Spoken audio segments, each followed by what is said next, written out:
Welcome to the Costa Rica Travel and Living podcast. I'm your host, Adam Baker. I'm a British expat that has been here in Costa Rica for nearly 20 years. Been working in tourism, and I know a thing or two about travel and living in this part of the world. Today, I am chatting with my good friend and colleague, Mark Fitzpatrick. Mark is originally from Scotland in the UK, but came over to Costa Rica 10 years ago now with his wife and has since built his family and dream home. We have a great discussion about what it's like raising kids here in the Central Valley of Costa Rica, private schools, and of course, what was the process like for him when designing his home and building it from scratch? Believe me, it's an exciting listen. So without further ado, let's jump in.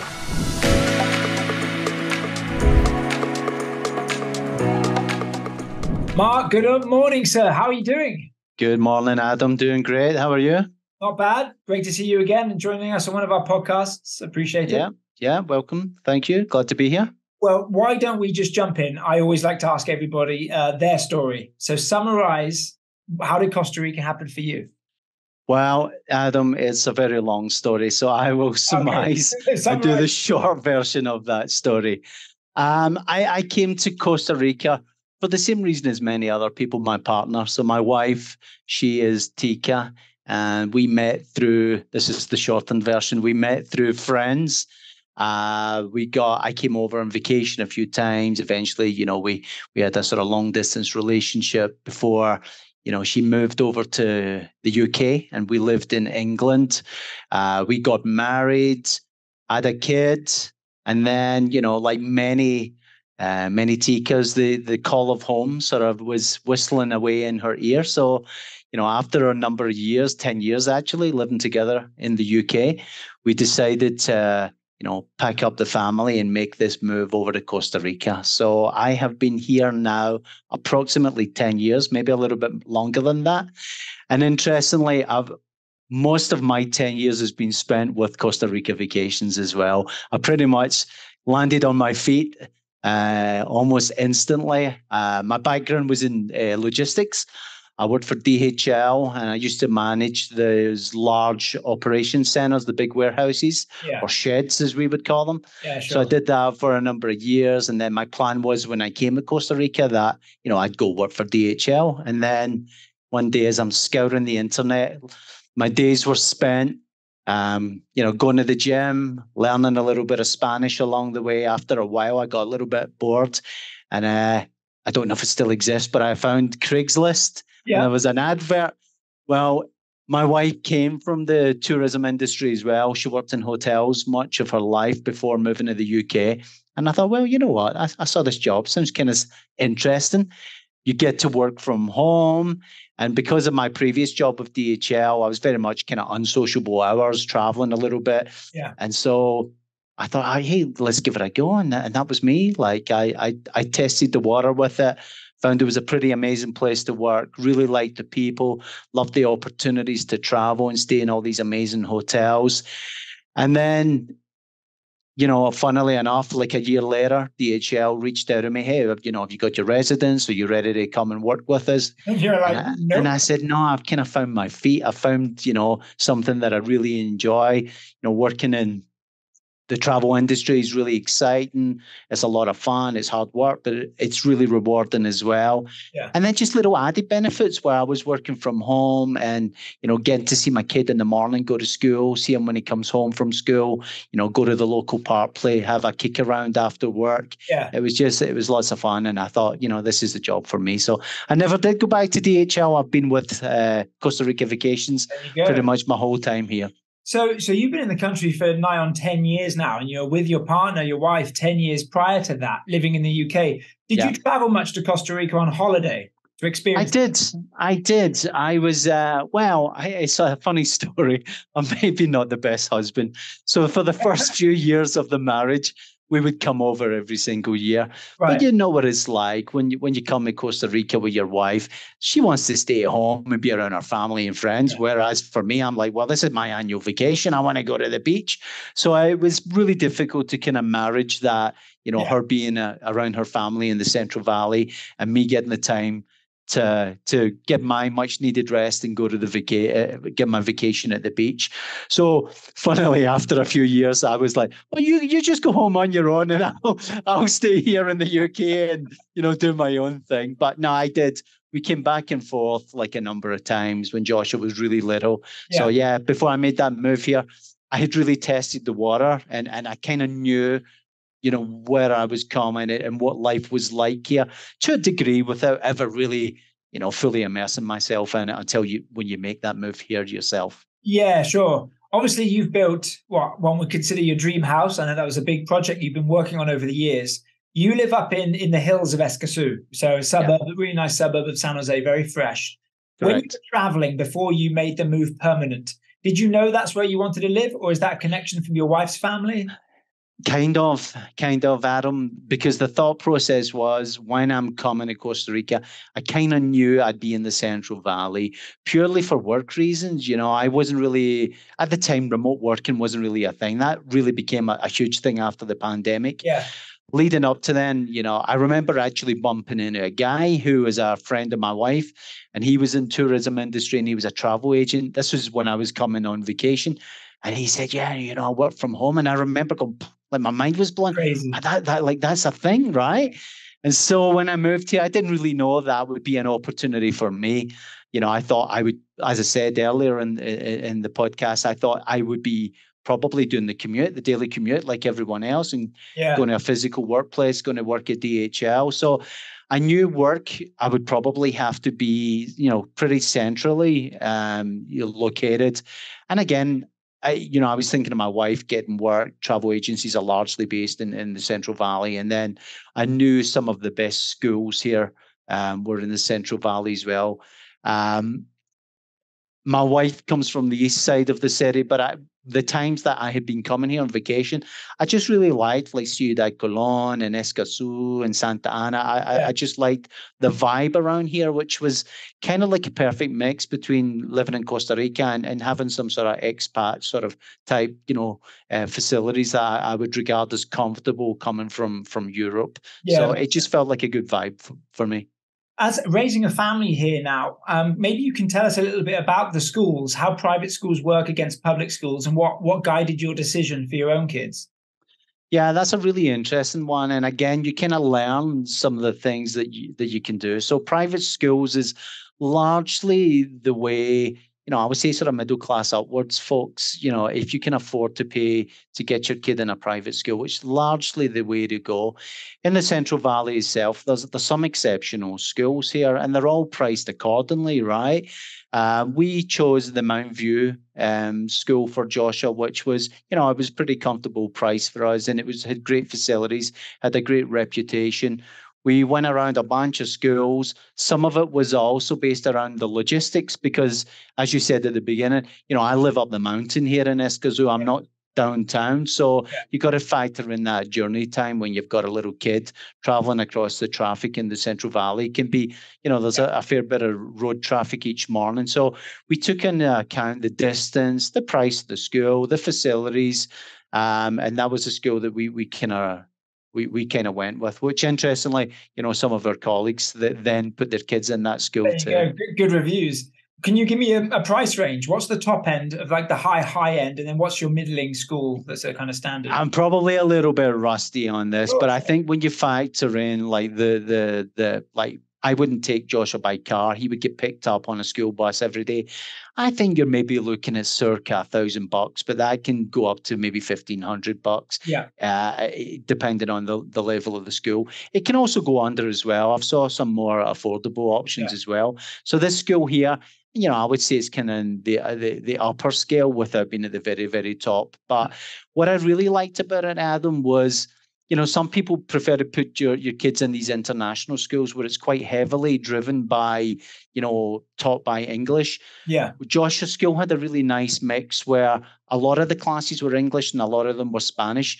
But really the families who go there were mainly Costa Rican families. So it's not really a true international school where, there's a lot of kids that come from the United States or Europe.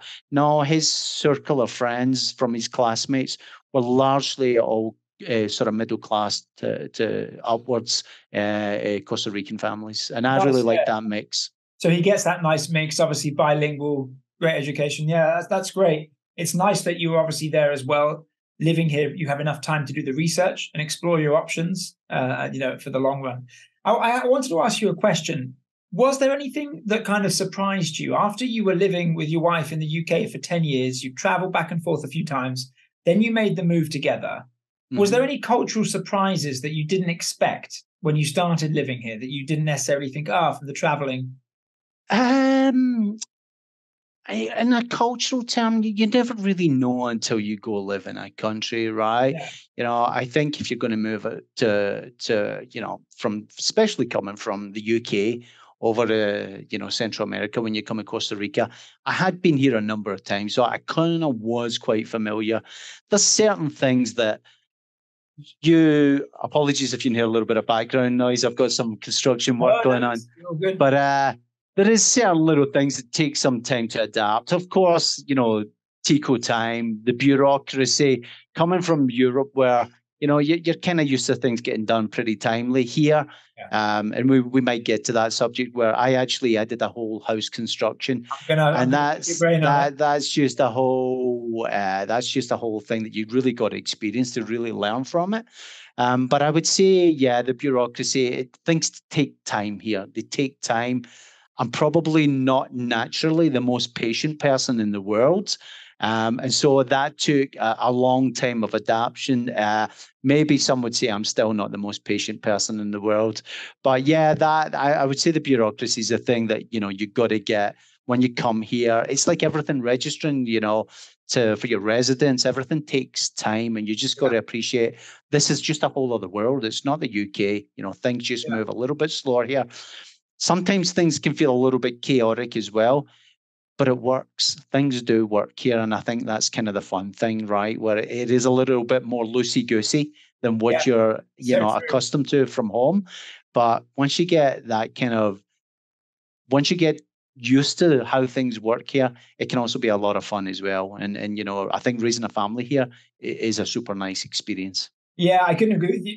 Excuse me, I couldn't agree with you more. The chaos and the fact that stuff does get done is one of those endearing aspects, but it is extremely frustrating at the same time. I, like you, it took maybe 10 years to get used to being patient, all the way through my 20s into early 30s. I'm like, how does anything get done? And I've said it so many times on previous podcasts and videos, going to the bank or you're doing any paperwork.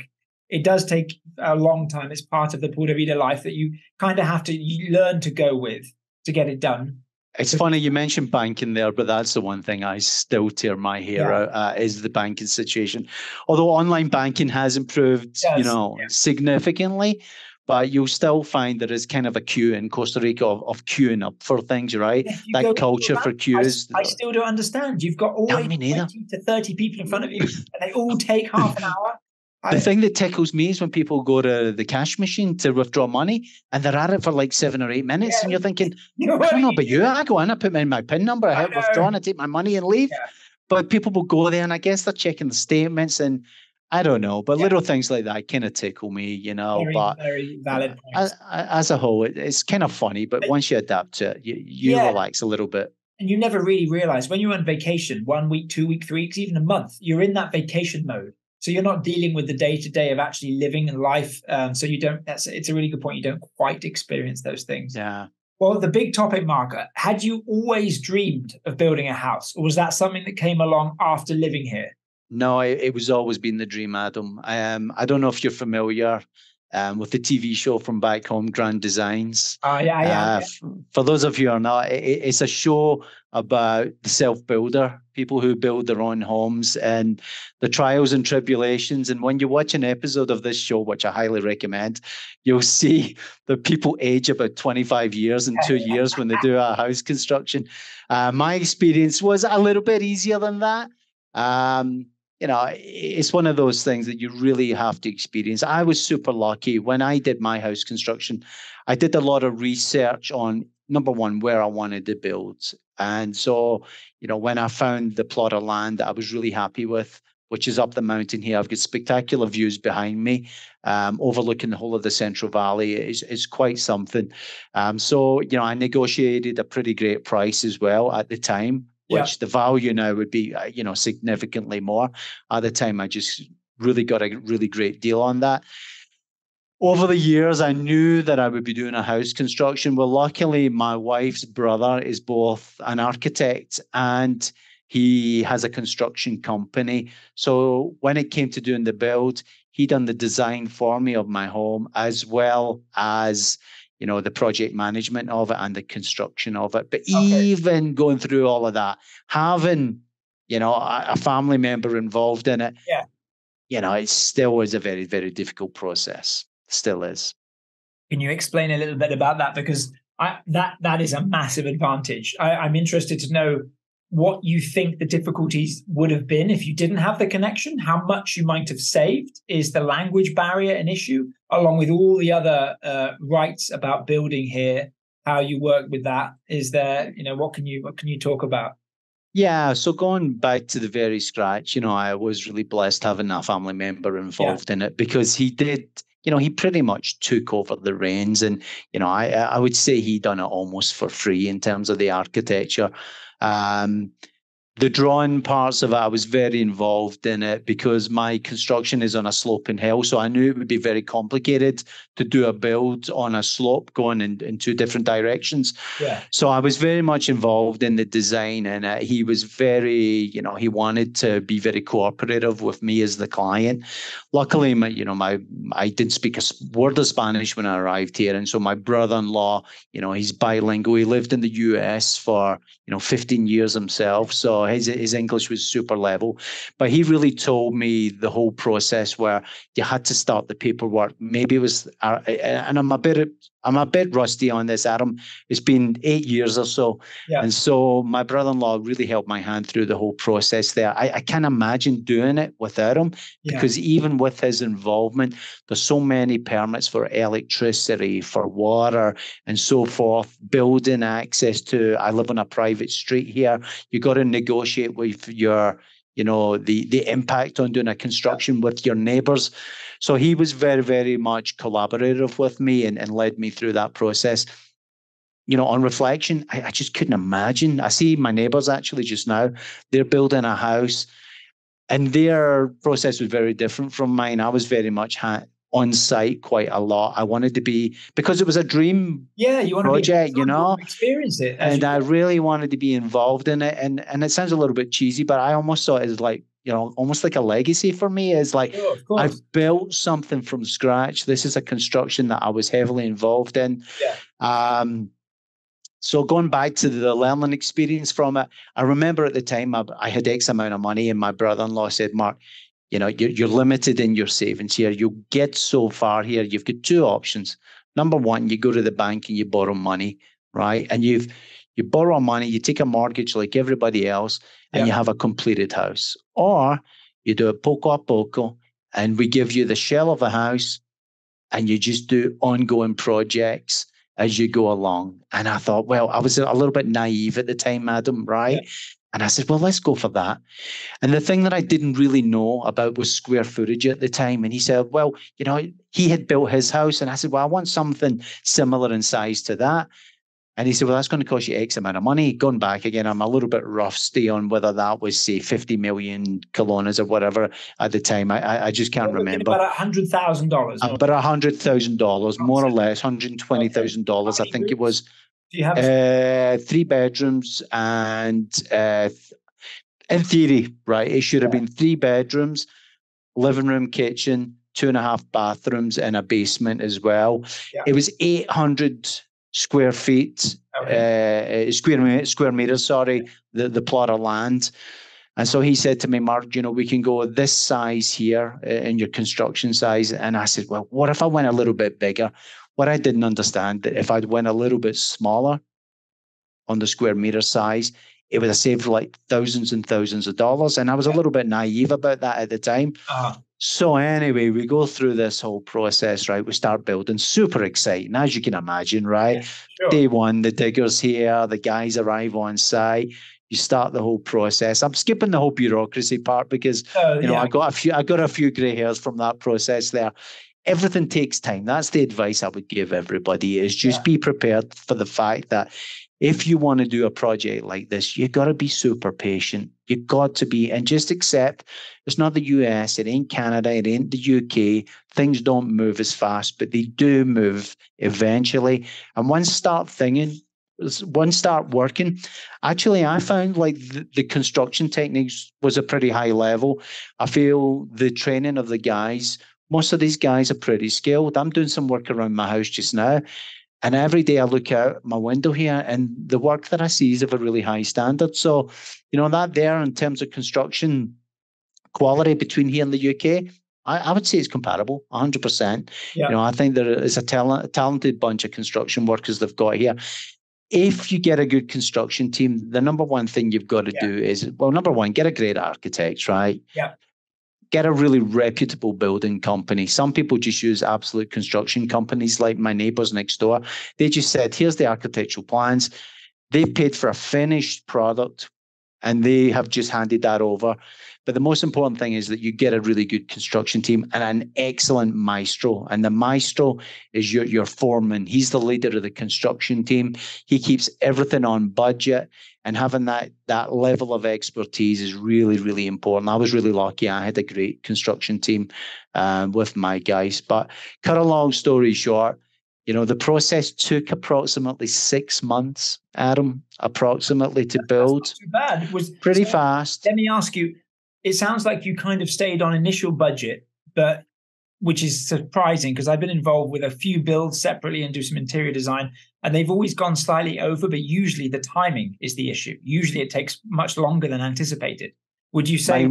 Mine was funds. Right? Mine's kind of funny. Yeah. I knew I was approaching the end of my funds, and then it wasn't a completed house.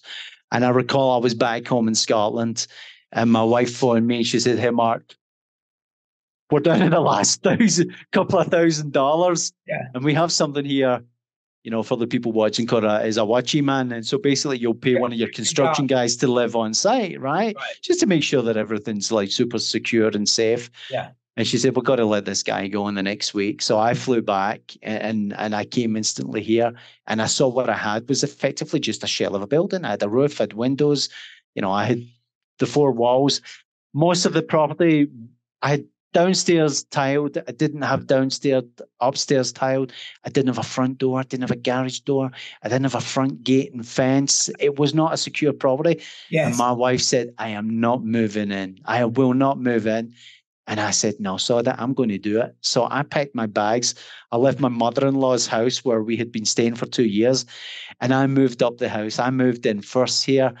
And it's quite funny, Adam. We actually like sheet metal. I got the construction guys to put sheet metal above the garage door. Yeah. And I put a sheet metal temporary door on the front door. Yeah. My bed is hilarious. I was sleeping on like the workbench where they would be cutting materials. Yes. And I had like a foamy like mattress on top of it. So I kind of slept here, I would say, for the first month until I installed a front door. Month. Yeah, I stayed here alone. I had no hot water. I had running water, but no hot water. Okay, so cold showers in the morning, up in the cold showers in the morning. It was quite the experience until the point where I could raise some funds and put in a front door and a garage door, and then the family moved in. But it was quite the experience. That's the epitome of getting hands-on, as they say. It is, yeah. And subsequently, I think I'm maybe 8 years in here now. And I've took what was a shell. The benefit of doing this, right, the way I've done it is, number one, you don't need to borrow money from the bank, right? But the second really interesting part about it is tastes change, right? Architectural things change as the years go on as well. Yeah. So when you've got the shell of a building, what you can do is just that poco a poco mentality where I'll just do little projects as I go along. I'll save some funds, I'll do a project. I'll save some funds, I'll do a new project. And so I've really been doing that over the years. And the kind of fun way of doing it is it's quite exciting. Each time you sort of tick a box or I've put in there like a walk-in closet. Yeah, it really is. And you don't have the debt in this case with the mortgage with the bank. Yeah, which interestingly is much higher interest rates than what you would be paying if you borrowed from, I'm assuming, the US, much lower. Here, mortgage rates are much, much higher. So, but the other thing is, like tasting material and so forth, and just tasting homes changes over a decade, doesn't it? So you true. get to kind of keep your house a bit more modern as you go along, just doing updated jobs. So that's really been the adventure that we've gone on, and it's never ending. Let me tell you, it's funny. Yeah, I met with Casey a couple of weeks ago. Casey's the owner at Costa Rica Vacations, and he said, "How's the house going?" I said, "I'll be doing this when I'm about 65 years old." It's just ongoing, but it doesn't stress me out. I just see it as part of the adventure. It's fun. I'm really proud of what we've done. I think it's came so far. One day I'll sit you down over a beer hour, Adam, and show you this is what we had when we started, and this is how it looks now. And it's really remarkable to see, the project come along. And it's still got a little bit of way to go, but I know I'll get there in the end. I joke about 65, but I feel I'm maybe a year or two away still from a finished home. Is there anything you would have changed now looking back on the process for the first 8 years? Would I have changed? Honestly, I would probably, on reflection, maybe I would have taken the bank loan and moved into a finished home. Sometimes there is moments where you're like, oh man, I wish I had, that bathroom completed there, or, maybe I wish I had that terrace out the back where we could have a little bit more outdoor living. Yeah. So there's elements of that where, on reflection, the thing at the very beginning, when we started talking about this construction, I said to you, maybe I would have shrunk, like the size, just, it would have been barely noticeable to the eye, but it would probably have saved me a lot of money for that first 2 or 3 years. And maybe some sort of architectural, structural stuff, like, little changes I would have tinkered with now that I've lived in the home. But overall, like I say, it's been an adventure, really interesting adventure. Would I do it again? I was going to ask you read my mind. That's the question, isn't it? I don't know, is the honest answer. It might be difficult to answer that question if it was one of your dreams and you've actually technically done it. It's like asking someone, would you relive a dream? I don't even know if that's the right way to ask the question, Yeah, and I'm very much a person who doesn't live the life with regret, so I don't regret it. Yeah. But given what I've gone through and what I've learned from doing it, would I do it the same again? Maybe not. I don't know. It's really hard to say. I don't altogether know. What do the family think? What does the wife and the kids think about the house? My wife's super proud of it, right? Because, she's living in a home that she probably, is very aspirational living. So, growing up with her family over on the east side in Sapote, they grew up in a nice neighborhood, but, where we live now is just, above your wildest dreams. For Joshua, it's kind of all he knows. Again, would I do it again? There's really other benefits, Adam. Living up here, it's interesting you prompted me on this thought process where I live is quite secluded. So there's not a lot of, it's interesting now as more houses are popped up around me. Yeah. There's a lot of younger families, but when we came here, there was no younger families. There was only 1 or 2 other houses. So Joshua's always been a little bit secluded from schoolmates and classmates and getting together. Whereas the benefits of how many people in the Central Valley will live is in these little gated communities, right? Where, they'll live and they'll get the little swimming pool and the tennis courts and super safe. You're behind a gate. The kids all play in the streets. Yeah. And sometimes I kind of look back on that and think, well, maybe he missed out on that experience there. So again, that's one of the things you learn. Although my wife says, you would hate having neighbors within close proximity. Right now, I'm in a detached house, I don't have people either side. On the high street, playing with your neighbors and the kids. Absolutely. It's like there's always the grass on the other side, right? It's always what ifs. But again, you've achieved that dream and you're still working on it, which is a lovely thing, especially in a part of the world that has obviously a close part of your connection to your family. Fantastic. So I always like to wrap up, and in your case, I would like to ask you, what are some of the essential tips that you would give someone, not just thinking about making the move to Costa Rica, but if they were considering on moving down and they had a similar dream, what are the top 3 tips that you might want to? I would say number 1, you got to come on several visits, right? Sometimes, when I come across people and they've just made a leap here without ever visiting, I think to myself, man, you're bonkers. Like, to me, research is everything, right? I had that benefit, of been married to a tica and having that support system from, when I first moved here, living with my in-laws, and there was a base to live and acclimatize and get used to what life is like here. Yeah. So if you don't have that kind of support system, I would definitely come on a bunch of visits to get familiar, with Costa Rica. Get to know the country a little bit, get to come on vacation, a few times, get to explore the country, find out, because even the little things, it's funny, Adam, building my house here, one of the things that I learned was that I'm quite naive, even though I've been on vacation a bunch of times, I didn't really realize at certain times where my house is, it can get quite cool at night. And so I didn't really realize like the climate dropped so much. So get to know Costa Rica, find out where you want to live, get to know all the different kind of the climates that are existing across the country.